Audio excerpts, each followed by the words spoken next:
Hey guys, welcome back to Pokemon TCG Pocket. In today's video, we're going to be going over some tournaments that happened over the weekend, take a look at a bit of the metagame and an update on what's happening, including this spicy Arcanine deck that actually managed to finish second in one of the tournaments. So let's get into it. So the two tournaments that we're going to go through are going to be the Pocket Legends League number 6. This is the community tournament Discord. I'll leave a link to it in the description. And also one that was hosted by Ursiiday. Massive shout out to Ursiiday. I think she said she streamed this for about 10 hours straight, this tournament. I think it's the biggest one we've seen so far for the game, which is absolutely massive. I'll leave a link to her Twitch, YouTube, Twitter, all that stuff in the description as well, and you can go watch the whole Twitch VOD if you want on the entire thing, if you want to spend the 10 hours or if you want to go to some highlights as well. But massive shout out to Ursiiday and to the community Discord for running these tournaments. It's absolutely fantastic. There's always something happening on the weekends. Unfortunately for me, weekends are just not my time to do anything. So let's jump in and we're going to take a look at this one first. I will leave timestamps if you want to bounce around to the different tournaments,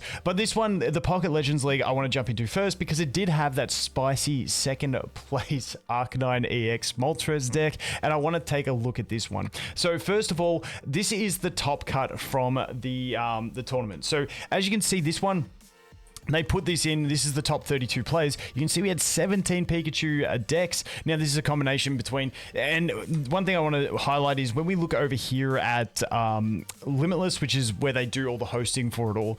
If you go to Limitless and you go to the metagame, this shows you how many of each deck were sort of played. They will have Pikachu and Zapdos EX, but then they also have Pikachu Zebra Striker, Pikachu Raichu, Pikachu Electrode. Just note that these are all essentially what I combined as the Pikachu EX decks. Like these Electrode ones probably have one Zapdos. These ones probably have two Zapdos and may have two Electrodes or two Zebra Strikers. You never know. But I just clumped them in the same. But they gave us this little spread to have a look at. So we had 17 Pikachus in the top 32. We had 9 Mewtwo's, 2 Team Rockets with the Arbok Weezing, the 1 Arcanine, the 1 Charizard, 1 Starmie Articuno, and Marowak and Marchamp as well, cutting out the top 32. Now, shout out to Ursiiday as well. We'll get onto her tournament in a sec, but I believe there was another little tournament as well, and she managed to win it with a Starmie Articuno deck, so massive congrats with that. The deck is not dead. I have big faith in Starmie Articuno. It's just when you've got 17 Pikachus in a top cut of a tournament, it's hard for the deck that's weak against it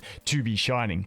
But that was the top cut, so very interesting. We are still seeing a heavy lean into the Pikachu decks and the Mewtwo decks for the meta. Once again, Pikachu's just so fast and high pressure, and Mewtwo just has that consistency, being able to punish other decks that brick by just slapping a Mewtwo out, tapping for 50, and then getting a kill for 150, and then it's pretty much GG's. So let's take a look over here. This is the website where the tournament put all the results. This is just a good way to look at it. So the first place deck, we did have some interesting Mewtwo decks. Not the way I normally play them, but ES6, how to lose, dude. I just read that was how to lose. So first place, how to lose, running the tech with the actual standard Mewtwo. And you'll see that as we look at some of these top decks, that the Mewtwo decks, I've normally just stuck with the double Mewtwo, double Ralts, sometimes one Ralts I've tested, but I just like double Ralts, double Mewtwo, gives you a high chance to get the Mewtwo in hand. But you will see some different takes on the deck as we look at these top 8 finishes that you can see. But this one was running the one copy of the normal Mewtwo. This might be just so you have a way to sacrifice and lose 2 single points before actually getting the Mewtwo out. Gives you a wall to put in to protect before you bring your Mewtwo out maybe, and it also is another option that you can just draw into it and load it up, and then if you get the Gardevoir online, you can actually nuke with it as well. So not too sure 100% how pivotal this was in the deck. Like I said, I've never really had too much love for the Mewtwo, but hey, especially when we get the new alternate art normal Mewtwo, that's going to be sick to tap in there. The rest of it was pretty stable. Just running the 1 Giovanni in this one. Normally you will see 2 Giovanni in a Mewtwo deck as well, at least sometimes you will, but I do think the red card is still an amazing tech to be slapping into these decks. You know, I just know there's so many times I just get red carded, I'm like, that just cost me the game. But at the same time, you do often feel like the red card, you're giving the opponent the game when you do it. This is the one I wanted to spend a bit of time on, and this is second place with Tauros, running the Arcanine EX with an Aerodactyl tech in there. Now, I did play I put this deck together and I played a few games with it earlier. And the way I would summarize this deck is it's just a faster Charizard EX.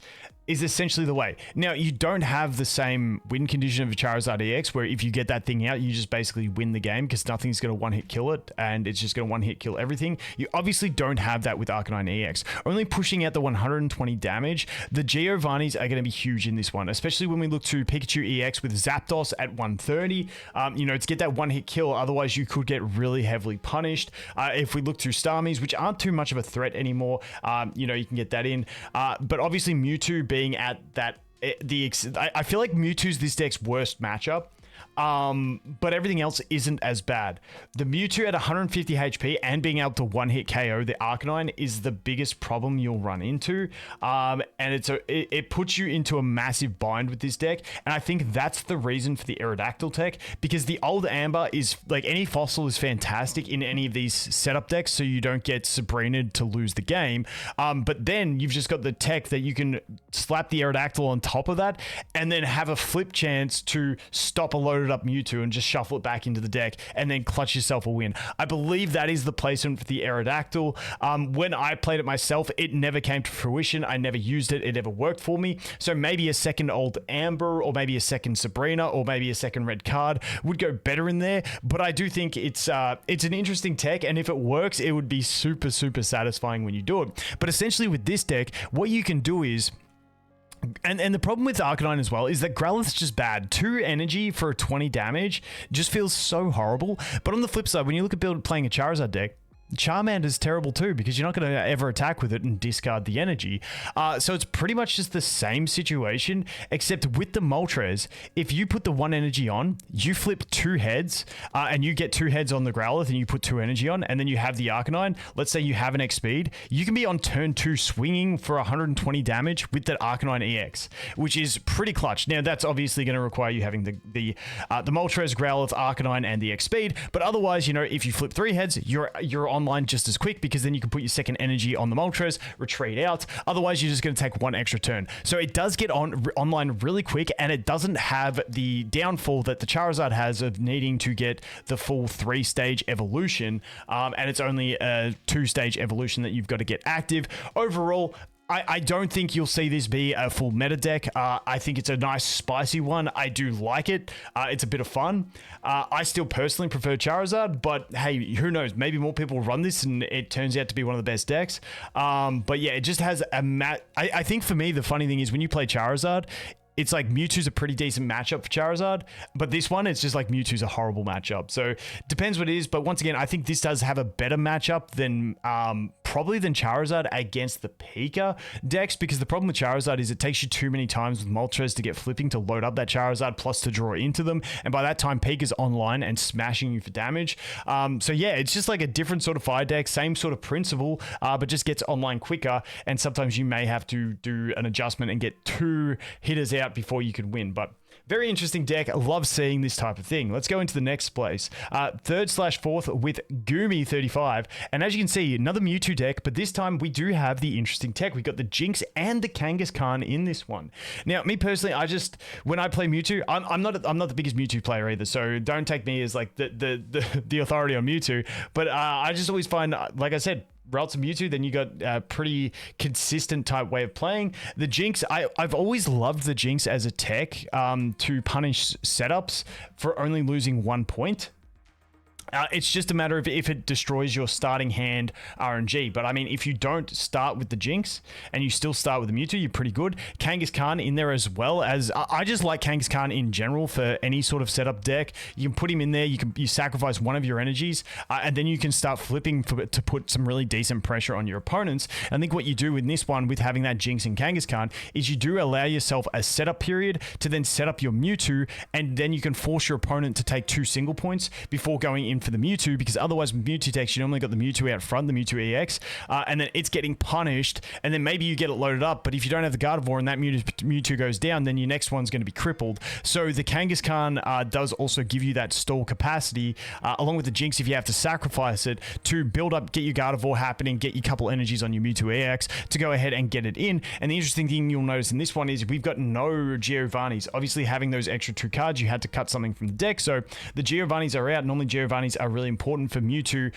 for those getting that 50 damage up to 60. But I'm assuming with this one, the way it plays is that you're never really going to be swinging as often with Mewtwo into the basics. So that's why they've cut the Giovannis, and that would be my assumption. Once again, I didn't play it, so just reading into the deck and taking a look.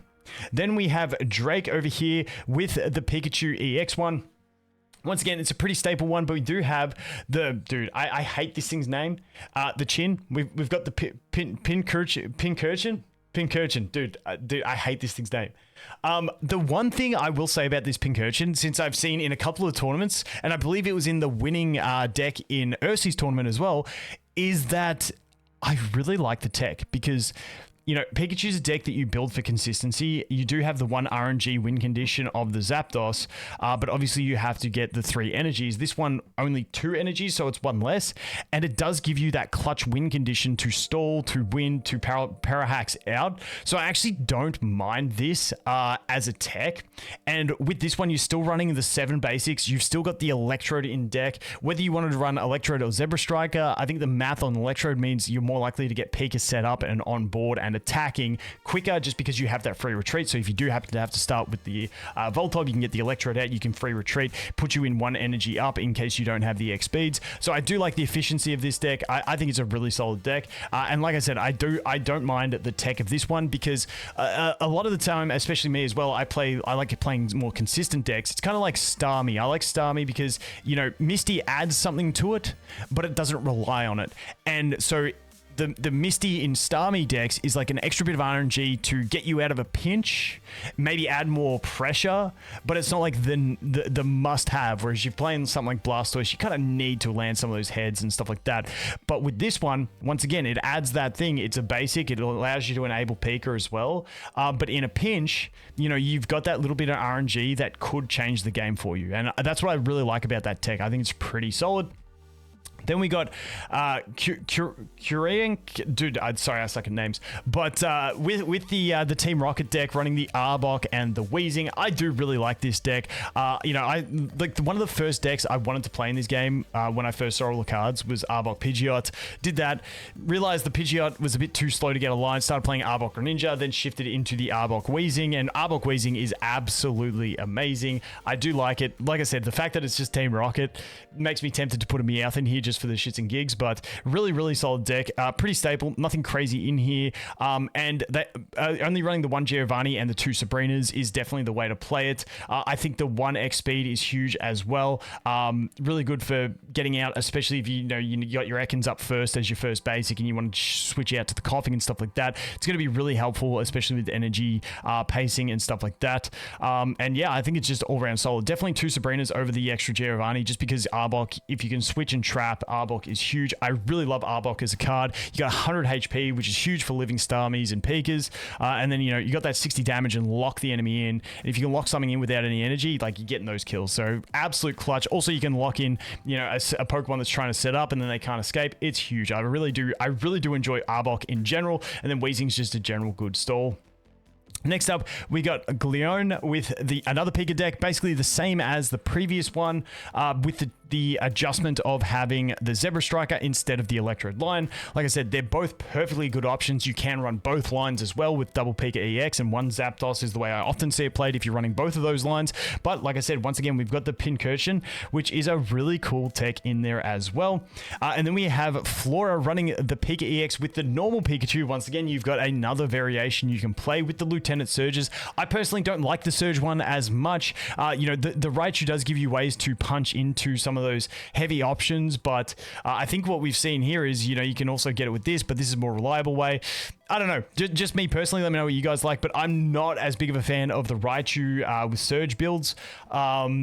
In the Pika EX, I just like playing Raichu and Surge with the Magneton because it's a bit of fun, but yeah, still, nonetheless, it is good, and I have been absolutely walloped by many a Raichu over the days, so it is a thing that can happen. And then I think this is our last deck, because then we go into the 16, which we won't look at it, but we've got Panatic over here running a very similar Mewtwo deck as we saw, once again with the Jinx and the Kangaskhan. Pretty standard stuff. Once again, no more Giovannis in this one, going with that same strategy. So that is the roundup of the Pocket Legends League number 6. Once again, massive congrats to the winners. You can see the metagame spread as well, and then you can see it over here in the top 32 as well. Still Pika being the dominant force, with Mewtwo being right up there with it, and both of them being really strong and mainly consistent decks is the big thing. So now let's take a look at Ursi's tournament. Like I said, she's got the whole VOD over on Twitch as well. It was like a 10-hour stream. Massive work to be hosting that long of a tournament. So massive shout out to Ursi once again. But in this one, I wanted to once again, Saitama with the Pika deck. Let's take a quick look at this deck. So this one, let's open as an image. Let's see if we can get this loaded up. Perfect.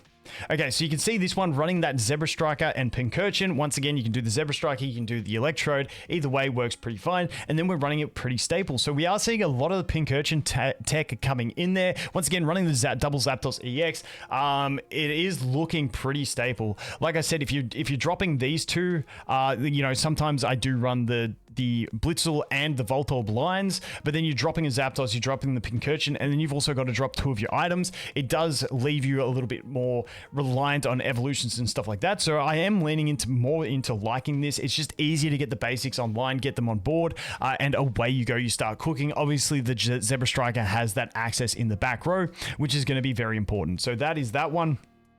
Now let's just go back into that. That was P1. Once again, let's check what the P2 this team had with the Mewtwo. Okay, so this is very similar to what we saw before, except this one doesn't have the Kangaskhan. It's just got the one Jinx tech. Like I said, I do love the one problem with starting hand math in this game is it deters you from playing tech cards as much, but I guess people are starting to bring it back in. But yeah, if you start off with just a Jinx in your hand, it's not looking as good for you. But once again, they got 1 energy hitting for 50. They got 2 energy hitting for 70. Maybe it's going to work out, but it does take you 2 turns to get it on board just to be hitting for that damage as well. So, you know, it's a bit of a toss-up, but I do really like the Jinx tech. And in a traditional card game where, you know, you didn't have a guaranteed basic in your hand, I think I'd be running a lot more decks with those tech cards like that. But in general, pretty solid all round. But let's go back over and take a look at anything else that's spicy. We did have a couple Charizard decks in there as well. And as you can see, this absolutely swarmed with the Pika EX for the rest of those ranks, which is crazy. Let's check out the metagame pairings here quickly as well to see how this one turned out. So as you can see, we actually had a decent amount of Charizards filling out 7%. That's very interesting that we had that many Charizards. Once again, Starmie Articuno just kind of getting pushed out by how dominant the Pika EX is being. But you can see 23.43 Mewtwo's. Now, the 23.8 with the Pika EX, I think you can add 3% plus 2.9 plus 2.5 on it. So that's what, 3.6, 7, just under 8.5% extra onto this. So that would bring this to like 31, 32%, maybe close to 33 with quick napkin math. So we definitely did have high usage of the Pika EX decks because I include all of these into the Pika EX data. So it was still, you know, majority Pika, then Mewtwo, and that those two are way higher represented than anything else moving down. Love seeing the Marowak Sandslash. How did this go with a 42% win rate? And I do always like being able to check these things. The way that Limitless do this and let you check, you know, what decks were played, what their win rate was across the day, their wins, losses, and draws. It's absolutely fantastic. So I do really appreciate this kind of stuff. But once again, let's go back over here into the standings and take a look through. Did we have anything else spicy in the uppers? Nothing else too crazy in the uppers. As you can see, just absolutely dominated by those Pikachus and those Mewtwo decks, obviously with a higher representation. But we did have the one Blaine deck, so let's quickly check this one out and see how this one went. And pretty stable. Okay, with the Farfetch, some people run the Magma. Some people don't even run one at all. But yeah, that's pretty staple Blaine deck. I do really love the Blaine deck. It just feels so clean to play with the energy that you require. It just feels like you're never starved for energy. You've always got the energy you want, even though with Ninetales you're discarding. All you need is Ninetales or Vulpix to have 1 energy on the bench, and these guys don't need any on the bench. And then as soon as you bring something up, you just attach that energy that turn, and you're doing whatever you need to do. So the energy efficient decks, I do really have a lot of fun with. But that is a complete roundup of the tournaments that we had over the weekend. Like I said, I do believe there was another little one that I didn't see where Ursi did win with a Starmie EX deck. So massive grats on that one. But that is going to be it for this summary. Let me know what decks you guys are playing. Let me know what you think about the meta. And hopefully we can get a ranked system in the game in the not too distant future so we can actually like grind this out a little bit more. But as always, guys, thanks for watching. Hope you have an awesome day, and I look forward to seeing the next one. Cheers.